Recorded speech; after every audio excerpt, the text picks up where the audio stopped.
School যাওয়ার জন্য বের হয়েছে, কিন্তু তার মাকে ডাক দিয়া কয়, মা আমার ভালো লাগে না, আজকে স্কুল যাব না।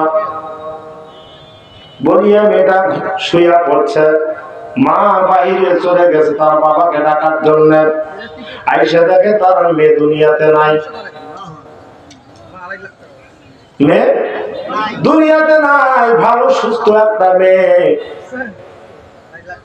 হার্ট অ্যাটাক করে বিদায় হয়ে গেছে।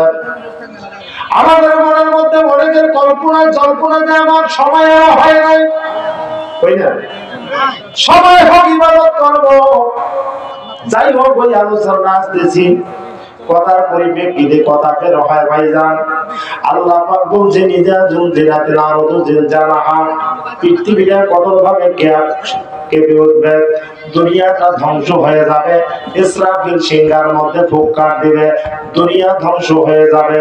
ওয়া আখরাজাতিল আরদু আসকালাহা, মাটি বের করে দিবে তার সমস্ত বোঝা। মাটি কি করবে?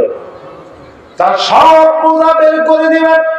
তাফসীরের জালালাইনকে বলতেছে ভাইজান, জালালাইন শরীফের মধ্যে আছে এই মাটি থেকে যে বোঝাগুলো বের করে দিবে, বাবা আদম থেকে শুরু করে শেষ পর্যন্ত যতগুলো মানুষকে আমরা কবরস্থ করেছি, সব মানুষগুলো সেদিন উঠতে থাকবে। সব মানুষ কি হবে? উঠতে থাকবে। শুধু তাই নয়, যতগুলো খনিজ পদার্থ, স্বর্ণ মানিক মুক্তা যাহা আছে, সব সেই দিন উঠবে। ওয়াকালাল ইনসানু মালাহা, মানুষ বলবে, হ্যাঁ রে কি হলো, কি হলো? এখন আমাদের অনেকের মনে চিন্তা, কয় হুজুর কত কবর খনন করলাম, কিন্তু কবরের মধ্যে তো খালি দেখা যায় হাড্ডি হুড্ডি, আর কিছু পাওয়া যায় না। আল্লাহ কেমনে করে সৃষ্টি করবে, আবার কেমনে করে মানুষগুলো উদিত হবে? ভাই আমার সংক্ষেপে একটা উদাহরণ দেয়া বলি। আমরা কোন বীজকে যখন চারার মধ্যে চারা রোপণ করি, বীজতলায় যখন বীজটা বপন করি, এই বীজটা পচে পড়ে শেষ হয়ে যায়, ওখান থেকে একটা চারা হয়। এই চারাটা 5 থেকে 10 বছর 20 বছর পরে গাছ হয়, গাছ থেকে ফুল হয়, ফুল থেকে ফল হয়, ফলের ভিতরে ঠিক ওই রকম বীজ পাওয়া যায়, ঠিক কিনা? আপনার চোখের সামনে একটা বীজকে পচা গলায় ধ্বংস করে দেওয়ার পরে যেই আল্লাহ পাক রব্বুল আলামিন এটাকে আবার পুনরায় বীজে পরিণত করতে পারে, ওই আল্লাহ আপনার আমার 70-80 বছর হায়াত দেওয়ার পরে আপনাকে আমাকে কবর থেকে উঠাতে পারবে কি পারবে না?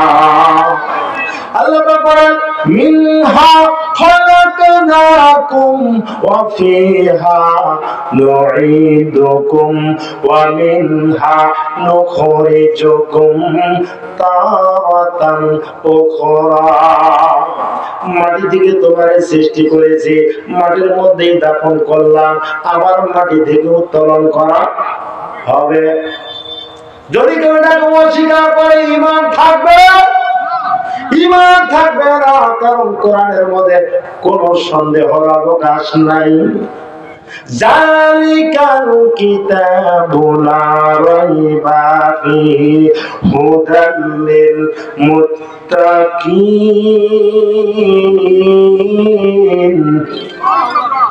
আল্লাহ পাক বলেন, কিতাব সেই কিতাব যার মধ্যে বিন্দু মাত্র সন্দেহ নাই, বিন্দু মাত্র সন্দেহের অবকাশ নাই। এটা মাত্র পথ প্রদর্শনকারী পরহেজগার মুত্তাকিনদের জন্য। যারা কোরআনকে মেনে চলবে তারাই মুত্তাকি, ঠিক কিনা? ভাইরা আমার, ওয়াকালাল ইনসানু মা লাহা, মানুষ বলবে, হায় রে কি হলো, আজকে আমার সামনে এত ধন সম্পদ টাকা পয়সা গড়াগড়ি করতেছে, কিন্তু কোন কাজে আসে না। আসবে? কোন কাজে আসবে? কোন কাজে আসবে না। ধন সম্পত্তি গুলো কোন কাজে আসবে না। দুনিয়াতেও কাজে আসে নাকি? আসে না। দুনিয়ার জন্য কাজে আসে, কিন্তু আখিরাতের জন্য কোন কাজে আসবে না। আসবে? আজ না হয় কাল তুমি যাইবা কবরে, যাওয়ার সময় দেখিবে চেয়ে গো তোমার সবে রইল পড়ে, যাওয়ার সময় দেখিবে চেয়ে গো। ঠিক না? আজ না হয় কাল তুমি যাইবা কবরে, যাওয়ার সময় দেখিবে চেয়ে গো তোমার সবে রইল পড়ে, যাওয়ার সময় দেখিবে চেয়ে গো। ঘর করি না পারি করলা চলো গাড়ি করে, হঠাৎ আজরানের সামনে খাড়া গো চলো অন্ধকার কবরে, হঠাৎ আজরানের সামনে খাড়া গো।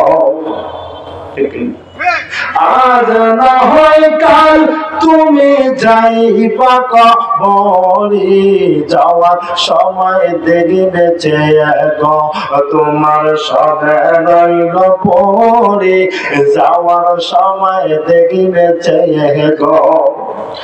আগাল বলবে আর দেরি নয় চলো তারা করে, কোন কথা শুনিবে না গো নিবে করি যাটা ছিঁড়ে, কোন কথা শুনিবে না গো।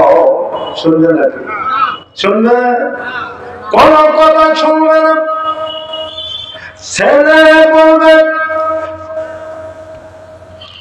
আজ না হয় কাল তুমি যাইবা কবরে, যাওয়ার সময় দেখিবে চেয়ে গো তোমার সবে রইল পড়ে, যাওয়ার সময় দেখিবে চেয়ে গো। নামাজ পড়ো রোজা কবলি তোমাদের, ফুলে বিছানা পাবি গো অন্ধকার কবরে, ফুলে বিছানা পাবি গো। নামাজ পড়ো রোজা কবলি তোমাদের, ফুলে বিছানা পাবি গো অন্ধকার কবরে, ফুলে বিছানা পাবি গো। আজ না হয় কাল তুমি যাইবা কবরে, যাওয়ার সময় দেখিবে চেয়ে গো তোমার সবে রইল পড়ে, যাওয়ার সময় দেখিবে চেয়ে গো। ভাইজান আল্লাহ পাক রব্বুল আলামিন বলছেন কালাল ইনসানু মা লাহা, মানুষ বলবে হায় রে কি হলো কি হলো। وقال الإنسان ما لها, মানুষ বলবে হায় রে কি হলো। يومئذ تحدث أخبارها, আপনার বৃত্তান্ত বর্ণনা করা হবে, আপনার হাত আপনার বিরুদ্ধে সাক্ষী দিবে, আপনার পা আপনার বিরুদ্ধে সাক্ষী দিবে, আপনার চোখ আপনার বিরুদ্ধে সাক্ষী দিবে, সবকিছু আপনার বিরুদ্ধে সাক্ষী দিবে আপনি কোথায় কি অপকর্ম করেছেন। হাত বলবে আমার হাত দ্বারা এই অপকর্ম করেছে, একটা সাইন দিয়া 20 টাকা মেরে দিয়েছে। আপনার পা বলবে পা দ্বারা এই অপকর্ম করেছে, চোখ আপনার বিরুদ্ধে সাক্ষী দেবে। হুকুম হবে আল্লাহ, আল্লাহ বলবে তারা বলতেই থাকবে। আল্লাহ যদি বলে কোন ফায়াকুন হয়ে যায়, আর দেরি নয় আল্লাহ বলার সাথে সাথে শুরু হবে। আমরা বর্তমান সমাজে গোপনে বিভিন্ন আমরা গোড়া করতেছি, কল্পনা জল্পনা হলো মনে হয় আল্লাহ দেখে না। আল্লাহ দেখে না? হ্যাঁ, আল্লাহ সব সময় দেখে কি দেখে না? একদিন মুসা ডাক দিয়ে কয় আল্লাহ তুমি কি ঘুমাও না? মুসা কি কয় আল্লাহ তুমি কি ঘুমাও না? আল্লাহ ডাক দিয়ে কয় মুসা আমি ঘুমাই কি ঘুমাই না তোমার কি দ্বারা বোঝাবো। একটা কাজ করো, হাতের মধ্যে একটা পাত্র নাও, ধরো কাঁচের গ্লাস, এই গ্লাসের মধ্যে পানি নাও, পানিটা আমার জন্য ধরে রাখো। আল্লাহ আমার ঘুমরে ডাক দিয়ে কয় ঘুম মুসারে ধর। আল্লাহ যদি হুকুম দেয় কি ঘুম দেরি করবে নাকি? সাথে সাথে মুসারে ধরে ফেলাইছে। যখন মুসা চোখে ঘুম, সঙ্গে সঙ্গে গ্লাসটা ফেলে দিছে। খাসের গ্লাস থাকবে নাকি? পানি আছে? নাই, পানি নাই। এবার আল্লাহ ঘুম এবার মুসার চোখ থেকে সর, ঘুম সরে গেছে। অনেক মানুষ ঘুমের ট্যাবলেট খায়, তাও ঘুম ধরে না। আছে না? হ্যাঁ হ্যাঁ, ঘুম যে একটা কি নিয়ামত জিনিস। ঘুম সরে গেছে। আল্লাহ ডাক দিয়ে কয়, মুসা তোমারে আমি একটা দায়িত্ব দিয়েছিলাম, সেই দায়িত্বটা হলো পানিটুকু ধরে রাখবা আমার জন্য। আমি বলছিলাম পানি কোথায়? মুসা ডাক দিয়ে কয়, আল্লাহ ঘুমে ধরছে। কি ধরছে? কয় ঘুমে ধরছে। কত ঘুমে ধরছে না কি হচ্ছে? আমার পানি কোথায়? মুসা ডাক দিয়ে কয়, আল্লাহ ঘুমে ধরলে কি পানি হাতে থাকে নাকি? পানি তো পড়ে গেছে, গেলাস ভাঙে গেছে, শেষ। আল্লাহ এবার ডাক দিয়ে কয়, মুসা ঠাটানি পূর্ণ তো তুমি ভালোই করো। কিছুক্ষণ আগে তুমি বললা আল্লাহ তুমি কি ঘুমাও না? কি কইছো? আল্লাহ তুমি কি ঘুমাও না? এখন মুসা তুমি বলো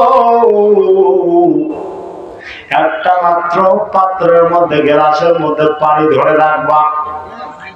ঘুমে ধরার কারণে তুমি গ্লাসটা ধরে রাখতে পারো নাই।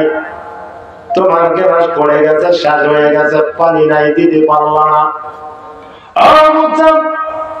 আমি আল্লাহ পাক রব্বুল আলামিনের কুদরতি হাতে এই আসমান জমিন গ্রহ নক্ষত্র 18,000 মাখলুকাত সমস্ত কিছু আমি আল্লাহর কুদরতি হাতে থাকে। আমি আল্লাহ যদি ঘুমায়া যাই তাহলে মুসা বলো বলো এগুলা কি ঠিক থাকবে নাকি ধ্বংস হয়ে যাবে? মুসা ডাক দিয়া কয়, না না না আল্লাহ তুমি যদি ঘুমাও সব ধ্বংস হয়ে যাবে। অতএব এখান থেকে জানা যায় না আল্লাহ যদি ঘুমাইতো তাহলে সব ধ্বংস হয়ে যাইতো। আপনি গোপনে প্রকাশ্যে বিল্ডিং এর ভিতরে, এসির ভিতরে যেখানে থাকেন না কেন, যেখানে আপনি পাপ করবেন আল্লাহর চোখকে ফাঁকি দিতে পারবেন না। আল্লাহর চোখ ফাঁকি দেওয়া যাবে? আল্লাহর চোখকে ফাঁকি দেওয়া যাবে না। এইগুলো বন্ধুরা আমার পাপ কাজ থেকে বিরত থাকা লাগবে। পাপ কাজ করা যাবে না। কেউ যেটা দেখে না সেটা দেখেন কে? আল্লাহ। কেউ যেটা শোনে না সেটা শোনেন কে? সব কিছুর মালিক একমাত্র কে? আল্লাহ। ভাইরা আমার, আল্লাহ পাক রব্বুল আলামিন বলেছেন, ইয়াউমা ইয়াসদুরুন নাসু আশতাতা,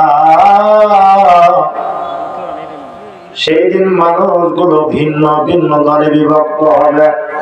মানুষকে ভিন্ন ভিন্ন দলে বিভক্ত হবে হাসরের ময়দানে। দুনিয়া তো ভিন্ন ভিন্ন দল আছে না নাই? আমলিক, জামাতি, বিএনপি, সর্বদাই আগ্রহী। এমনি করে যদি আপনারা গড়েন আমার মনে হয় 100-ও বেশি দল আছে না নাই? আছে। আল্লাহর নবী ডাক দিয়ে বলেন, সাহাবীরা শোনো, বনি ইসরাঈলেরা ৭২ দলে বিভক্ত ছিল, এরা ধ্বংস হয়ে গেছে। আমার উম্মতেরা বুঝিলে ৭৩ দলে বিভক্ত হবে। কয় দল? কয় দল? ৭৩ দলে বিভক্ত হবে। এর মধ্যে একটা দল জান্নাতি, বাকি সব দল জাহান্নামী। একটা দল জান্নাতে যাবে, বাকি সব দল জাহান্নামে যাবে। সাহাবায়ে কেরাম পেরেশান হয়ে গেলেন, ইয়া রাসূলুল্লাহ, ইয়া হাবিবাল্লাহ, একটা দল জান্নাতে যাবে। সেই দলটা কোন দল? আল্লাহর নবী ডাক দেয়া বলে, ও সাহাবীরা, একটা দল জান্নাতে যাবে, সেই দলটা হলো আমি রাসূল। আমার সাহাবায়ে কেরাম যেই দলের মধ্যে, যেই রাস্তার মধ্যে, যেই পথের মধ্যে প্রতিষ্ঠিত, এই দলটা শুধুমাত্র কেবলমাত্র জান্নাতি, বাকি সব দল জাহান্নামী। কথাটা বোঝার চেষ্টা করেন। হাসরের ময়দানে মানুষগুলো ভিন্ন ভিন্ন দলে বিভক্ত হবে। যেই যেই নেতার আদর্শ অনুযায়ী দুনিয়াতে চলছে, সেই নেতা সামনে দিয়া, বাকিরা পিছনে। যে যে নেতার আদর্শে চলছে, নেতাকে সামনে দিয়া, বাকিরা থাকবে কোন পিছনে। কিন্তু আল্লাহ পাক রব্বুল আলামিন সেই দিন কিছুই দেখবে না, দেখবে লিউরাও আমালাহুম। আল্লাহ দেখবে আমল। কি দেখবে? আল্লাহ আমল দেখবে, আর কিছু দেখবে না। লিউরাও আমালাহুম, আল্লাহ দেখবে আমল। যার আমল ভালো হবে, ফাহুয়া ফি ঈশাতির রাদিয়া, তাদেরকে সন্তোষজনক জান্নাত দিয়ে দিবে। বলেন সুবহানাল্লাহ। ফাহুয়া ফি ঈশাতির রাদিয়া, তাদেরকে আল্লাহ জান্নাত দিবেন। অন্য আয়াতে কারিমার মধ্যে আল্লাহ বলে দিয়েছেন, আল্লাহ পাক বলেন, ফাদখুলি ফি ইবাদি ওয়াদখুলি জান্নাতি। যারা আমার ইবাদত করবে, তাদেরকে আমি আল্লাহ জান্নাত দান করব। ইবাদত করা লাগবে। ইবাদত শুধু খালি নামাজ, এটার নাম নয়। রাষ্ট্রীয় জীবনে, পারিবারিক জীবনে, সামাজিক জীবনে, অর্থনৈতিক জীবনে আপনি নামাজ পড়েন, পড়েন, আল খেলেন হইবে নাকি? আপনি নামাজ পড়েন, কিন্তু নামাজ বাংলার জমিনে কায়েম হবে, এটা আপনি চান না? হবে নাকি? এই জন্য আপনাদের রাষ্ট্রীয় জীবনে, পারিবারিক জীবনে, সামাজিক জীবনে, অর্থনৈতিক জীবনের সকল ক্ষেত্রে আল্লাহ হুকুম মেনে চলা লাগবে। তাহলে আপনি একজন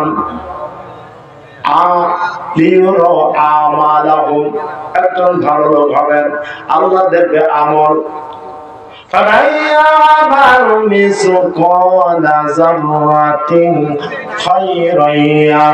কেউ যদি জাররা পরিমাণ নেক আমল করে, কি পরিমাণ? যারা পরিমাণ নেক আমল করে, ওই ব্যক্তি কাল কিয়ামতের ময়দানে তাও দেখতে পাবে। কেউ যদি যারা পরিমাণ খারাপ কাজ করে, ওয়া মাইয়ামালু মিসকালা যাররাতিন শাররিয়া, কেউ যদি যারা পরিমাণ পাপ কাজ করে, তাও সেদিন তা দেখতে পাবে। আল্লাহ চোখকে ফাঁকি দেওয়ার ক্ষমতা নাই। বুঝি শুনি পাপ কাজ করেন ভাই, যাররা বড় একটা উহুদ পাহাড় সম পরিমাণ না। যাররা তাফসীর করতে যায়, আগে মুফাসসির ইকরামগণ বলেছেন, কাপড় ছিটানোর পরে যখন ঝাড়া দেয়, বাতাসের সাথে কিছু পানি কণা উড়ে যায়, এগুলো এক একটা কণা, এক একটা যাররা। বর্তমান বিজ্ঞান প্রযুক্তি যুগে, এই যুগে যন্ত্র দ্বারা যেই জিনিসকে দেখা যায়, টেলিস্কোপ যন্ত্র দ্বারা যে জিনিসটাকে দেখা যায়, উপলব্ধি করা যায়, এটার নাম হলো যাররা। এই যাররা পরিমাণ যদি আপনি নেক কাজ করেন, তাও আল্লাহর আদালতে আপনি দেখতে পাবেন। যাররা পরিমাণ যদি খারাপ কাজ করেন, তাও সেদিন তা দেখতে পাবে। আমাদের পাপ কাজ করা যাবে?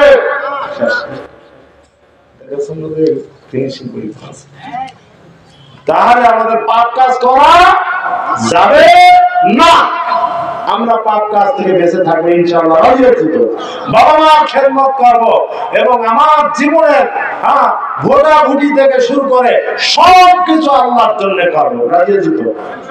সবকিছু কার জন্য? আল্লাহর জন্য। আল্লাহ ছাড়া কোন নেতাকে খুশি করার জন্য আমরা কোনো কিছু করতে রাজি নাই। আল্লাহ পাক রব্বুল আলামিন আপনাকে, আমাকে, সকলকে আজকের এই আলোচনা থেকে সকলকে বোঝার এবং আমল করার তৌফিক দান করুন। সকলে বলি আমিন। আসসালামু আলাইকুম ওয়া রাহমাতুল্লাহি ওয়া বারাকাতুহু।